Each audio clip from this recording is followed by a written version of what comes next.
a democratic government, but it's up to the Hungarians, of course. Yes, they are the ones who are voting over that. In the Western Balkans, and this is my last point, in the Western Balkans, basically,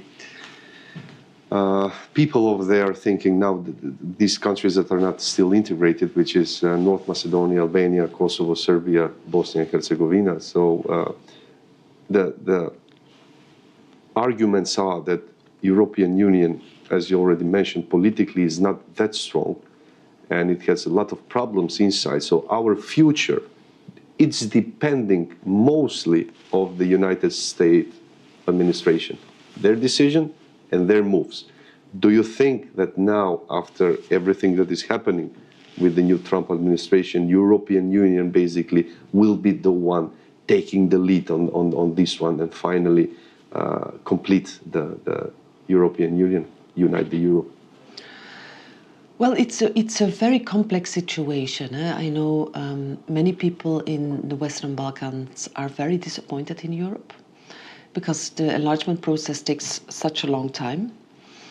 And I understand that. That's why I am in favor of speeding up. And speeding up doesn't mean do whatever. The countries that want to join need to be ready. It needs to be merit-based. It cannot do just... but speeding up, you can speed up that process, of course. On the other hand, I see, let's take Serbia, where there is a government that is becoming rather anti-European and is acting anti-European. The question is, how do Serbian people look at that? Because it's difficult to make deals with a country that is anti-European, that is also more pro-Russia. So you see the complexity over there. Or take completely other example, not in the Western Balkan, but Georgia, where the government is going very anti-European, but at the same time, people are demonstrating on a daily basis against their government to be pro-European. And can we remember what happened in Ukraine? The war in Ukraine, well, the illegal war of Putin in Ukraine, let me stress that, it began because the people of Ukraine turned towards Europe and said, we want to be part of Europe.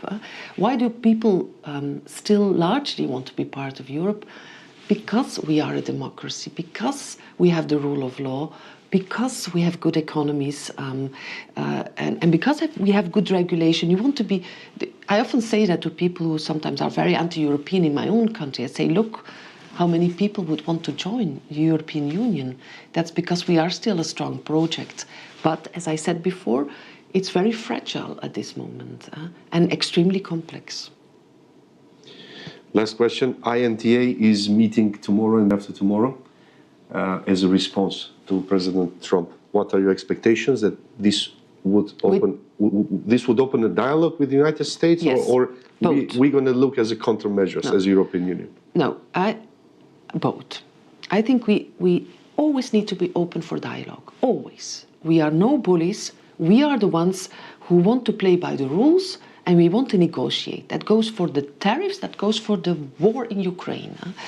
And that's what I expect, that they have a clear-cut strategy to do both, start the dialogue, but are based on our rules and our values. Madame van Bремпт, thank you very much for your time and this interview with us. Voilà.